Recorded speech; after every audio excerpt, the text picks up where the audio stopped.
Good night, good night. Parting is such sweet sorrow that I shall say good night till it be morrow.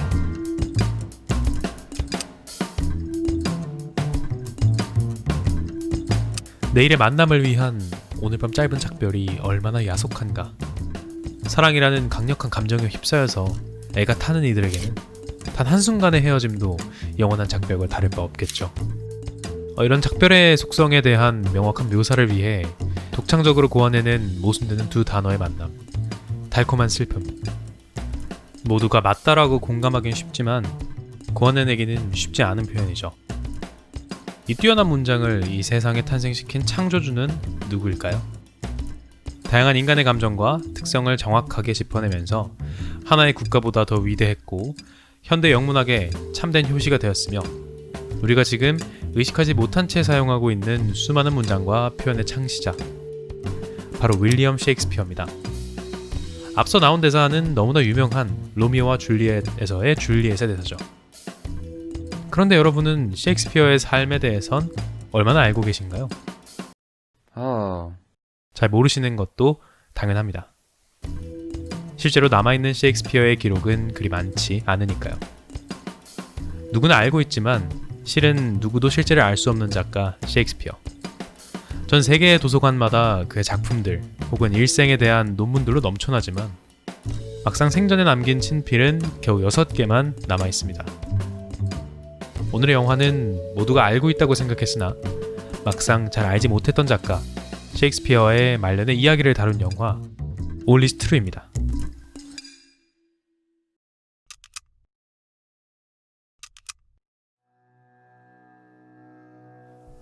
(1613년) 런던의 글로브 극장은 헨리 5세, 또 다른 이름으로는 All is True라는 연극을 공연하고 있었습니다.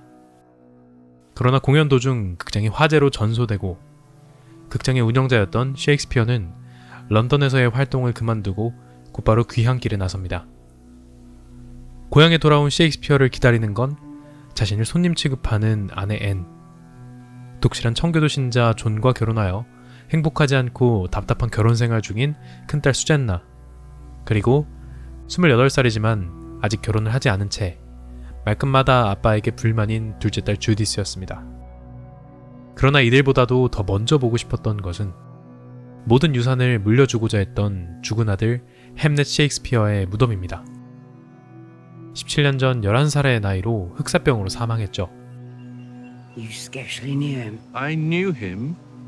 그러나 그 당시 런던에서 활동하고 있던 셰익스피어는 아들의 죽는 모습을 보지 못했습니다. 아버지를 닮아서 글솜씨가 뛰어나고 자신만의 시를 쓸 줄 알았던 아들을 뒤늦게 그리워하면서 I was thinking perhaps I could make a garden. 햄릿을 추모하는 마음을 담아 정원을 만들고자 합니다. It's not Hamlet you mourn, it's yourself. I mourn my son. Now? You mourn him now? At the time you wrote The Merry Wives of Windsor. 고향에서 평안한 말년을 보내려 했던 셰익스피어의 생각과는 달리 아내와 주디스와는 여전히 냉랭했고, 이러는 와중에 큰딸 수제너가 간음죄로 재판에 회부되는 사건이 터집니다. I have seen Susanna Hall creep from her husband's house to Rafe Smith's chamber in the night. This slander will be answered. This slander will be proved. You'll no more tell us how to save our souls, Dr. Hall. 가문의 명예가 달린 일이었기에 셰익스피어는 꾀를 부립니다. Then why did he not attend court and press his case? I asked him if he'd ever seen Titus Andronicus. And nothing grieves me heartily indeed, but that I cannot do 10,000 more! And he loved my daughter. Susanna? Should I inform him of Susanna's current distress?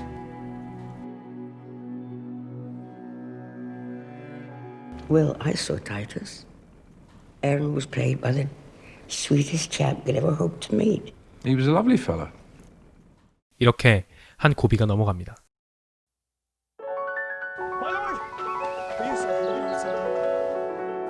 어느 날 한 백작이 그의 마을을 방문한다는 소식이 들려옵니다.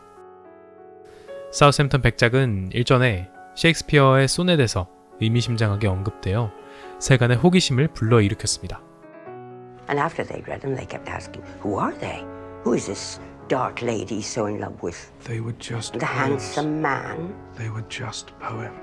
I'm here to visit the greatest man in the kingdom. 셰익스피어와 사우샘턴 백작의 짧은 만남은 둘 사이에 묘한 긴장감을 보여주며 둘의 관계 사이에 무언가 있었을 것이라는 암시를 줍니다. They were only meant for you, Your Grace. It was only flattery, of course.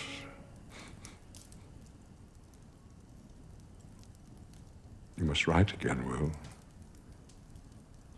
London needs you. I need you. 다시 시를 쓰라는 사우샘턴 백작의 말은 다시금 셰익스피어에게 시를 잘 썼던 어린 아들을 애도하게 만들지만 때마침 주디스와의 언쟁 속에서 햄넷에 대한 충격적인 사실이 밝혀집니다. I wrote them. Wrote what? The poems. We didn't plan it, not at the beginning. Judith was always making up stories and conjuring rhymes. They're mine. 이런 사실을 진실로 받아들인 셰익스피어는 이제 아내 앤과의 사이를 회복하고 주디스에게 다른 시선을 갖게 됩니다. 주디스 역시 결혼을 결심하고 평소에 자신을 좋아하던 콰이니와 결혼을 발표하죠. 이를 계기로 셰익스피어는 유언장을 새로 고쳐 두 번째 사위가 될 주디스의 남편의 몫을 챙겨주고 아내에겐 두 번째로 좋은 침대를 주겠다는 미스터리한 문구를 집어넣었습니다. A piece of furniture. A specific piece of furniture which, when it is no longer ours, must be hers. 그러나 이렇게 행복하기만 할 리가 없죠. 두 번째 사위인 톰 콰이니가 주디스와 결혼 전 한 여자를 임신시키고 게다가 그 여자가 출산 중 사망했다는 사실이 전해져 셰익스피어를 크게 실망시킵니다. Margaret Wheeler has died in childbirth. 게다가 더욱 셰익스피어를 절망으로 몰아간 충격적 사실이 드러나게 되는데요. How did Hamnet die? His death is recorded in the parish register, but no mention of the cause. When I look at the graves around about Hamnets and the register, I see that no scythe swung through this town in the summer of 1596. So, please tell me, how did my son die? That was his favorite place. Around him, torn and shredded, were the final verses of the poems that I had conjured and that he had read. 몹시 충격을 받은 셰익스피어는 햄넷이 자살한 연못가에서 추위에 떨면서 밤을 지새우게 되고 건강이 크게 악화됩니다. 다음날 상심한 그의 곁에 친구 벤 존슨이 찾아옵니다. You've had your friends and your family, a full fire and a full belly. And by the way, you've also written the greatest body of plays that ever were or will be. So yes, my old friend, I'd say you got what you deserved. Father and Mother and Sue have prepared you a special present. Goodness, what is this? 서서히 죽음으로 향하는 셰익스피어에게 딸들과 아내는 특별한 선물을 마련합니다. 자신의 이름도 쓸 줄 몰라서 결혼 당시 증명서에 서명 대신 표식만 해야 했던 앤. And Shakespeare. You have a beautiful hand. 큰 감동을 받으며 가족들 곁에서 행복해하는 셰익스피어의 모습은 그렇게 그의 장례식 장면으로 이어집니다. 셰익스피어의 심벌린에 등장하는 시구를 아내와 딸들이 나누어 읽습니다.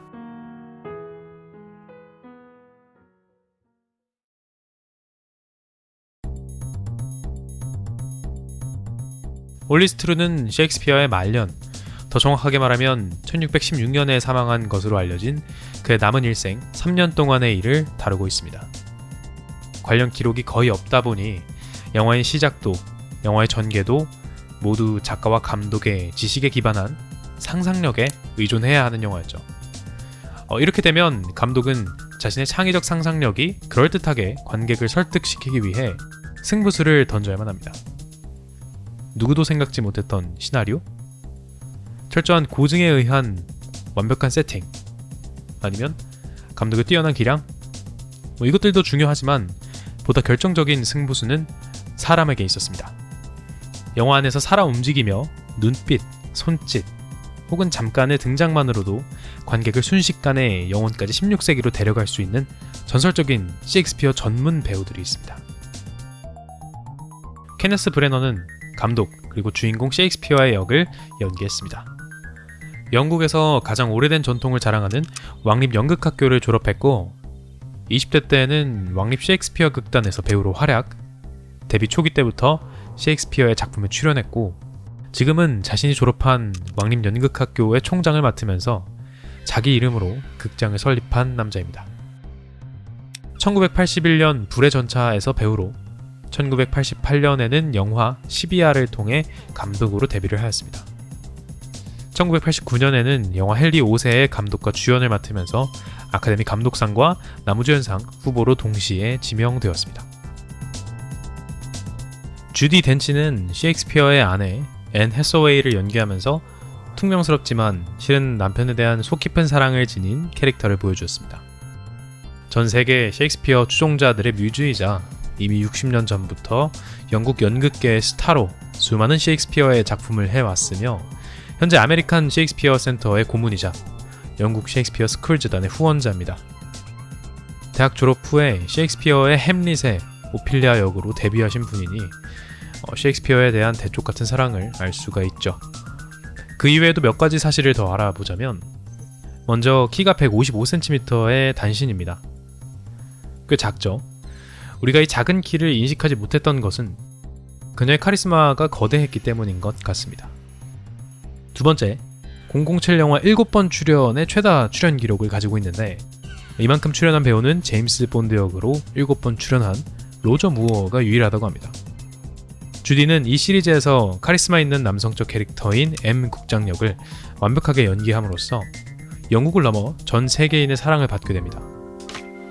세 번째는 1999년 영화 셰익스피어 인 러브에서 엘리자베스 1세 역을 맡아 4개의 장면에 8분 동안 출연하고도 아카데미에서 여우 조연상을 받은 사실이죠. 조연을 맡아도 주인공보다 강렬한 그녀의 면모를 또다시 보여줍니다. 마지막으로 여왕, 귀부인 전문 배우로 유명하죠. 미세스 브라운, 빅토리아와 압둘에서 빅토리아 여왕 역, 셰익스피어 인 러브에서 엘리자베스 1세 여왕 역, 아이리스에서 중년의 아이리스 머독 역, 오방과 편견의 카트린 드브르 부인 역 등 매년 지위 높은 중년 여성을 연기하면서 권위와 카리스마의 상징이 되었습니다. Damn impudence. Grab a little member of parliament. 마지막은 이안 맥켈런. 우리가 잘 알고 있는 간달프 이전에 이미 캠브리지 대학을 다니던 시절부터 그 유명한 말로 클럽에서 연기력을 갈고 닦아서 그 이후 영국에서 가장 인정받는 왕립 셰익스피어 극단과 왕립 극단에서 거의 모든 셰익스피어 작품을 공연했던 그가 연기한 사우스햄턴 백작은 우리를 픽션과 논픽션 그 사이 어디쯤의 판타지 세상으로 데려갑니다.